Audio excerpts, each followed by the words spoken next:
I just figured I would do some more React stuff. People love just chatting. People love React. You know, I might as well go for it. Might as well send it, see how I like it, see how people feel about it.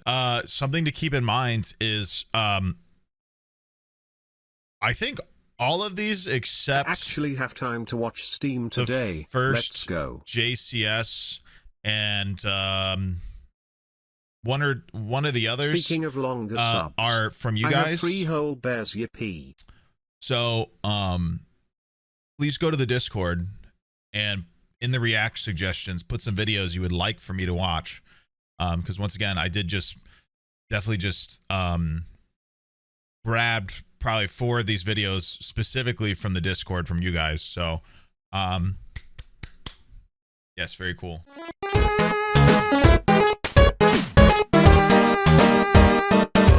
Little video here, very quick one, but interesting thing. This was suggested by one of you a while ago. Thank you to the Discord. Send me some reaction suggestions, please smile. This was a court case in which the judge wore a VR headset to have the crime scene painted for them, which is wild. So, and now to another story you'll only see on Local 10 News. A high-tech hearing during a stand your ground case. The defense used virtual reality to give the judge a full experience of what they say happened. In Local 10's Christina Vasquez live in Fort Lauderdale with our exclusive tonight at 6. Florida, Christina. Of course. The defense attorney in this case says what you are about to see is a first in any courtroom statewide. We are talking about a virtual reality experience admitted as evidence during this court hearing. This is when he pulls the gun out, when he's backed up against the bar. At a stand your ground hearing Tuesday, crazy. Nobody backs off. a Broward judge peered through a virtual reality headset. These people are coming into his space, right? And he's backing up. And he's backing so up. as not to be injured like his wife. For an immersive experience, an artist designed to illustrate this defense expert's opinion. It's like a chest-to-chest encounter, no matter where you look. That based on his review of depositions. Seeing all these old people wearing a VR headset is awesome, by the way. This is probably one of the first experiences of VR for half of these people, and they're like, A site visit and sworn witness statements to police. This is actually a photograph from one of the videos, right? Yes.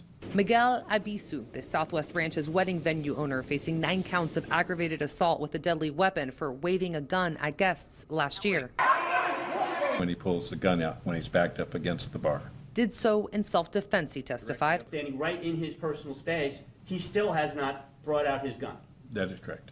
Placing the judge and the defendant's shoes. Physical size difference, the age difference. this is crazy. And then he's grabbed. Viewing the incident through Albisu's point of view. Saying, get out, get out, get out. His defense attorney works to convince the judge to give his client immunity under Florida's Stand Your Ground law. I believe is the first time in the state of Florida, in a criminal or civil case, that virtual reality was admitted in evidence. And it may be the first time in the United States that virtual reality was admitted into a criminal hearing. As for the case itself, that hearing continues before a judge throughout the rest of this week. Meantime, we do unpack and explore the precedent that was set today. The use of this technology in a courtroom setting. That's a digital exclusive deep dive for you that exists on our website. That's local10.com. Reporting live for you tonight, I'm Christina Vasquez, Local 10 News. And now to another. Yeah, I mean, that's crazy. I mean, it's a crazy idea. How it's evidence, I don't really know.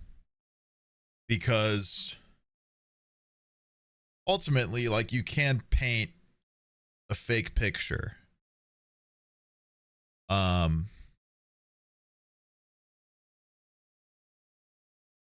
Yeah, it seems like a way to do an eyewitness testimony without relying on the witness to get it correct. You know what I mean? Like, it's fascinating. The idea of, like, I mean, I think it's crazy. I mean, you know, and of course it's from Florida. Florida's always up to some shit when it comes to criminology. It's a weird idea.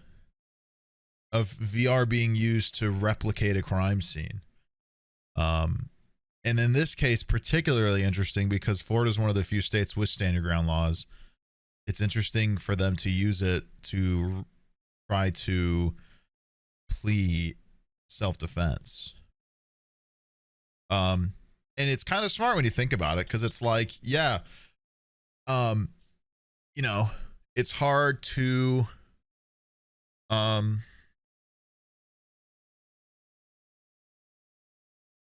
it's hard to really encapsulate somebody in a situation like that.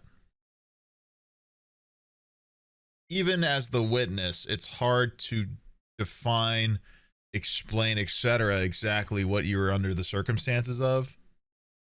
I think it's interesting that they really showed, like, I don't really know how this case ended up. I don't know if it's still going or if it was solved or there's a result, but it's interesting to basically give all the people who are the adjudicators of this the personal view of how many people were in his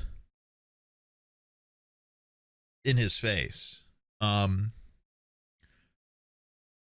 assuming there might have been some sort of parameter in terms of how they were allowed to recreate this or even submit it as evidence. I'm sure it corroborates something else. There's no way that this is just like made and done without anything supporting it evidence wise other than it. There's just, yeah, video and photos from other partygoers. Okay, so, you know, yeah, that makes sense. So, excuse me, I imagine they have a few different angles of the situation, and they used it to, they used that to basically build the scene to show from his point of view what happened. Gunshots or blood trails? No, this is, he didn't fire the gun. They said he was charged with, I think they said 9 counts of aggravated assault with a weapon, which doesn't necessarily mean he shot it. It's that he brandished his weapon. 9, one per person that was personally victimized by it.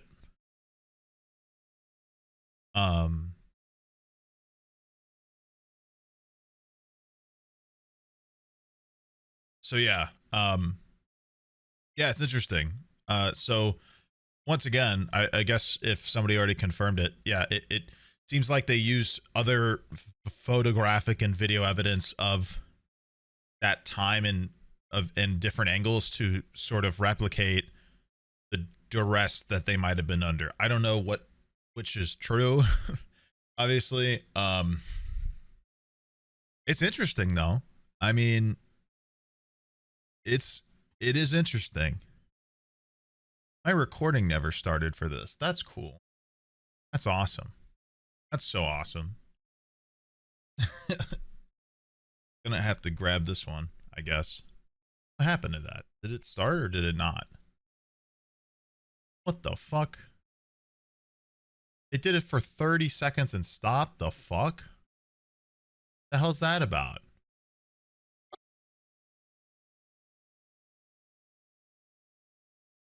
Did I hit a fucking button or some shit? Yeah, the first one recorded fine. Not even full of my space isn't full or anything. I'm shit at this. I'm gonna have to pull the VOD now. I don't know. It's very interesting. It's interesting to think about the potentiality of it. You know what I'm saying? Because it's like,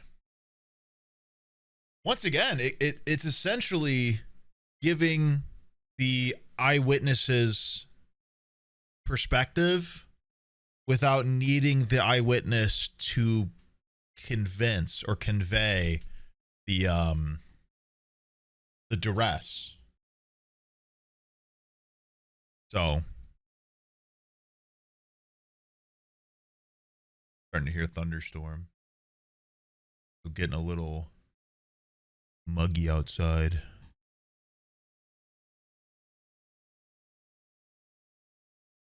There was a big storm yesterday too. and my power went out, like power surged twice. So if it starts to do that, I'm not gonna start stream back up, just so we're aware. Not because I don't want to, but because typically if the storm is that intense, it happens more than once. And I would rather not have to continuously manage that. Plus, if it gets that bad, it might get worse. So it'd be smart for me to just be ready. So, all right.